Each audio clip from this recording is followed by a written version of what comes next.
So, మొత్తానికి ఈ రోజైతే చంద్రబాబు నాయుడు గారి ప్రమాణ స్వీకారం అవుతుంది. దాని తర్వాత మంత్రుల ప్రమాణం స్వీకారం కూడా ఈ రోజే జరుగుతుంది. అయితే ముఖ్యంగా పవన్ కళ్యాణ్ గారి గురించి చెప్పుకోవాలి.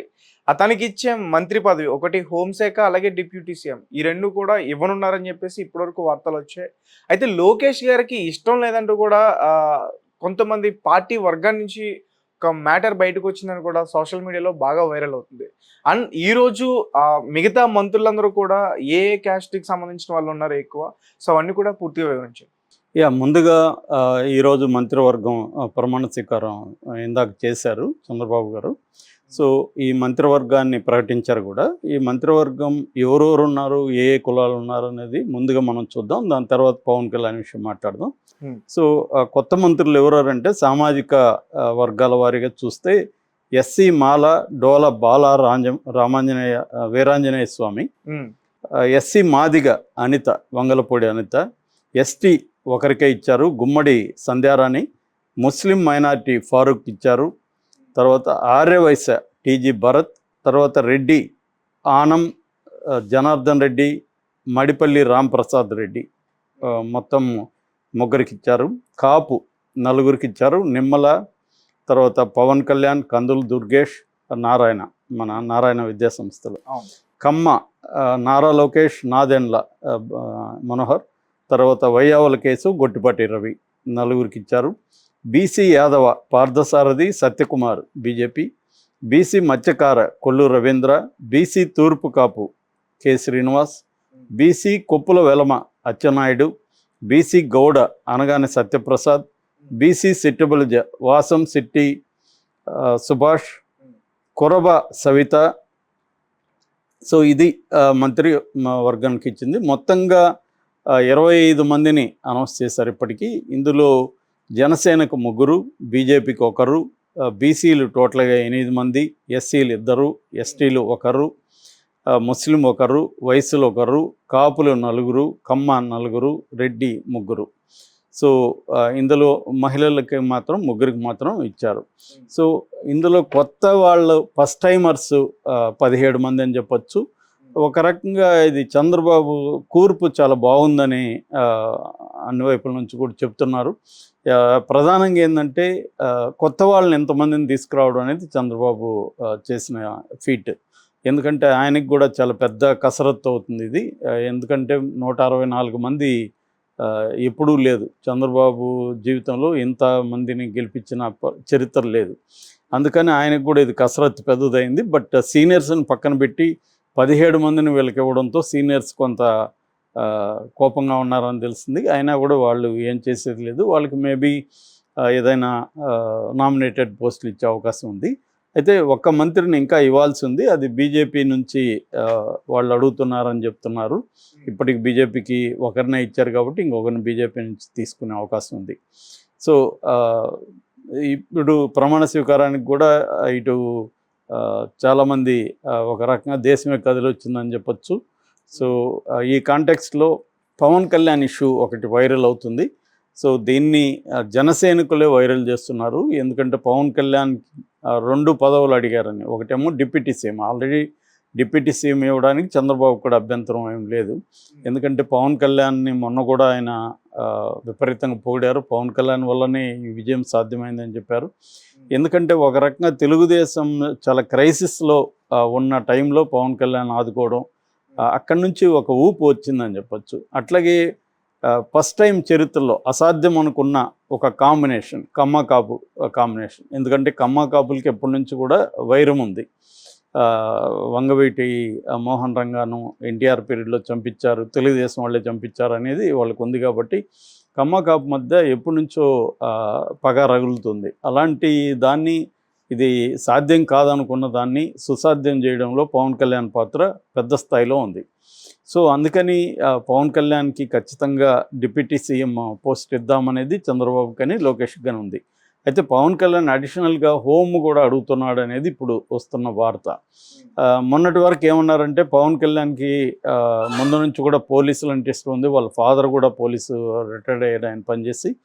సో అన్నప్పుడు పవన్ కళ్యాణ్ ఒకసారి మాట్లాడుతూ నాకు వ్యవసాయం ఉన్నా పర్యావరణం అన్న చాలా ఇష్టం అని చెప్పాడు.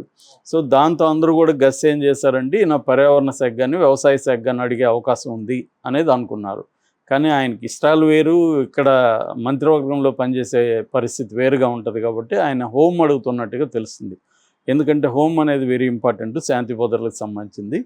రెండవది పవన్ కళ్యాణ్ గెలిచినప్పటి నుంచి కూడా మాట్లాడుతున్న దీంట్లో ఒక కంప్లీట్ షిఫ్ట్ కనబడుతుంది. అంతకుముందు అంత పవన్ కళ్యాణ్ ఎక్కడికి పోయినా అక్కడ ఉన్న లోకల్ లీడర్ని మోకాళ్ళ మీద నిలబెడతా, సట్టుబట్టు లాక్కొస్తా, ఎక్కడున్న వదలను, ఇలాగ మాట్లాడేవాడు. కానీ గెలిచిన తర్వాత మనం రివెంజ్ అనేది తీర్చుకోకూడదు, కక్ష సాధింపు రాజకీయాలు వద్దు, మనకి 5 కోట్ల ప్రజలు మనకు అధికారం ఇచ్చారు కాబట్టి ఆ ప్రజలకు సేవ చేయడమే మన ప్రధాన కర్తవ్యం అని చెప్పాడు. నిన్న కూడా గెలిచిన అభ్యర్థులతో సమావేశమై ఆయన్ను జనసేన పక్ష నాయకుడిగా ఎన్నుకున్నప్పుడు కూడా ఆయన అందరికీ చెప్పింది ఇదే. ఇది నిజానికి ఇప్పటివరకు పవన్ కళ్యాణ్ వ్యతిరేకించే వాళ్ళు కూడా మెచ్చుకుంటూ పోస్టులు పెడుతున్నారు. ఇప్పుడు నచ్చాడు మాకు పవన్ కళ్యాణ్, ఇలా ఉండాలి, గెలిచిన తర్వాత ఈ ప్రతీకార చర్యలకి తెలుగుదేశం దిగుతుంది, దీన్ని ఆపగలగడ ఏకైక వ్యక్తి పవన్ కళ్యాణ్. పవన్ కళ్యాణ్ అనుకుంటేనే దీన్ని ఆపగలడు, తెలుగుదేశం వాళ్ళు ఎవరో ఆపే మూడ్లో లేరు అనేది అందరూ కూడా అంటున్నారు. సో ఈ కాంటెక్స్లో పవన్ కళ్యాణ్కి కూడా ఏంటంటే ఇప్పుడు కానీ హోమ్ మినిస్ట్రీ కానీ తెలుగుదేశం వాళ్ళు తీసుకుంటే వీళ్ళు రివెంజ్ దీంట్లోకి వెళ్తారు, వైసీపీ వాళ్ళని అరెస్టులు చేయడం లేకపోతే కొట్టడం ఈ కార్యక్రమాల్లో ఉంటారు. దీనివల్ల మళ్ళీ మనకు చెడ్డ పేరు వస్తుంది. తనకి ముఖ్యంగా పవన్ కళ్యాణ్కి చెడ్డ పేరు వస్తుంది. ఎందుకంటే పవన్ కళ్యాణ్ ప్రతిదానికి నాది బాధ్యత అని అనేక హామీలు పర్సనల్గా కూడా ఇచ్చుకుంటూ వచ్చాడు. అభివృద్ధికి సంబంధించిన నాది బాధ్యత ఈ కూటమిలో అని చెప్పుకుంటూ వచ్చాడు. సో ఇప్పుడు అధికారం వచ్చినాక తెలుగుదేశం ఇంకా ప్రమాణ స్వీకారానికి ముందే రివెంజ్ స్టార్ట్ చేసేసింది. విపరీతంగా ఎక్కడికంటే అక్కడ కొట్టడము, ఇండ్ల మీద దాడులు చేయడము, శిలాఫలకాలని బద్దలు కొట్టడము, ఇలాగ రకరకాల పద్ధతుల్లో వైలెన్స్కి తెరలేపింది. లోకేష్ కూడా దాన్ని సపోర్ట్ చేస్తున్నాడు క్లియర్గా. చంద్రబాబు కూడా కవ్విస్తుంటే మీరు రెచ్చిపోకండి అంటున్నాడు తప్ప వాళ్ళు ఎక్కడ కవ్విస్తున్నారు, ఇళ్లల్లో ఉంటే కూడా పోయి కొడుతున్నారు కదా. సో అది మాట్లాడకుండా మీరు వెళ్ళి దాడులు చేయకండి అని చెప్పకుండా కవిస్తే మీరు సంయమనం పాటించండి అని అంటున్నాడు. అంటే ముందుగా తప్పు వైసీపీ వాళ్ళది అన్నట్టుగా చంద్రబాబు కూడా మాట్లాడుతున్నాడు. ఎందుకంటే చంద్రబాబు కూడా గతంలో అనేకసార్లు రెచ్చగొట్టిన సందర్భాలు ఉన్నాయి. సో ఆయన కూడా మనం మాట్లాడుతూ మేము కక్ష పాలిటిక్స్ అయితే ఉండదు, కానీ తప్పు చేస్తే శిక్షించకపోతే అది అలవాటుగా మారిపోతుందని చెప్తున్నాడు. సో క్లియర్గా ఏంటంటే ఈ ప్రభుత్వ యొక్క మెయిన్ అజెండా వైసీపీ వాళ్ళ మీద ప్రతీకారం తీర్చుకోవడం అనేదే కనిపిస్తుంది. అందుకనే ఒక పక్క ఎలక్షన్ రిజల్ట్స్ వచ్చిన మరుసటి రోజు నుంచే ఫైల్స్ అన్నిటినీ వీళ్ళు క్యాప్చర్ చేసి పెట్టుకోవడం, రెండోది బెవరేజెస్ ఎండి వాసుదేవ్ రెడ్డి ఇంటి మీద దాడి చేయడం, ఇలాగ ఇంకా అధికారం రాకముందే వాళ్ళు స్టార్ట్ చేసేసారు. సో రెండు వైపులా అంటే ఒకటి లీగల్గా సిఐడీలని మిగతా సంస్థలను ఉపయోగించి వాళ్ళ మీద కేసులు పెట్టి వాళ్ళని కుంభకోణాల్లో ఇరికిచ్చి వాళ్ళని హరాస్ చేయడం ఒక పద్ధతి అయితే, ఇంకొకటి స్ట్రీట్ బ్యాటిల్. సో వీళ్ళ క్యాడర్ అంతా వెళ్ళి అటాక్స్ చేయడం, తర్వాత వైఎస్ఆర్ విగ్రహాలని ధ్వంసం చేయడం. ఎస్కే యూనివర్సిటీలో అయితే వెళ్ళిపోయి ఛాంబర్లో వీసీ ఛాంబర్లో గొడవ చేసి ఆ వీసీని ఇప్పుడే దిగిపోమంటున్నారు అతను రెడ్డి కాబట్టి. అసలు తెలుగు యువత అనేది 5 ఏళ్లలో నేను ఎప్పుడు వినలేదు తెలుగు యువత ఒకటి ఉందని. అంటే వైసీపీ అరాచకాలు కావచ్చు, ఇంకోటి కావచ్చు, దానికి వ్యతిరేకంగా ఎప్పుడు తెలుగు యువత పనిచేసింది లేదు.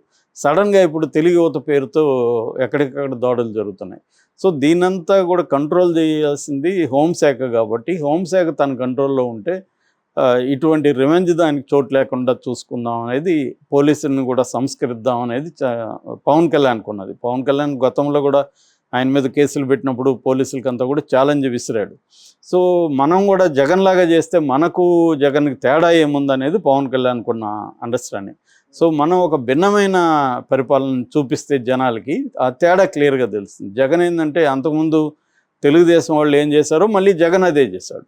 తెలుగుదేశం వాళ్ళు తను అరెస్ట్ చేయించారని కాంగ్రెస్తో కలిసి తెలుగుదేశం వాళ్ళ మీద కేసులు పెట్టడం, అట్లాగే తెలుగుదేశం నాయకుల ఆర్థిక మూలాలు దెబ్బతీయడం, వాళ్ళని ఎక్కడికక్కడ అరెస్టులు చేసి హరాస్ చేయడం, కొంతమందిని దాడులు చేయించడం, ఇవన్నీ జగన్ చేశాడు. ఎందుకు జగన్ చేశాడంటే అంతకుముందు తెలుగుదేశం వాళ్ళు ఇదే చేశారు. సో రివెంజ్గా జగన్ చేశాడు. ఇప్పుడు జగన్ చేశాడు కాబట్టి వీళ్ళు మళ్ళీ ఇదే చేస్తున్నారు. ఇదొక విసియస్ సర్కిల్ లాగా రివెంజ్ సర్కిల్ నువ్వు చేసావు నేను చేశాను, నువ్వు చేశాను నేను చేశాను కంటిన్యూ అవుతుంది. దీన్ని బ్రేక్ చేద్దాం అనేది పవన్ కళ్యాణ్ అనుకుంటున్నాడు. సో దీనికోసం అతను హోమ్ మినిస్టర్ అడుగుతున్నాడు. కానీ అది ఇస్తే వీళ్ళకి పట్టుపోతుంది, వీళ్ళు అనుకున్న గోలు నెరవేరదు. ముఖ్యంగా లోకేష్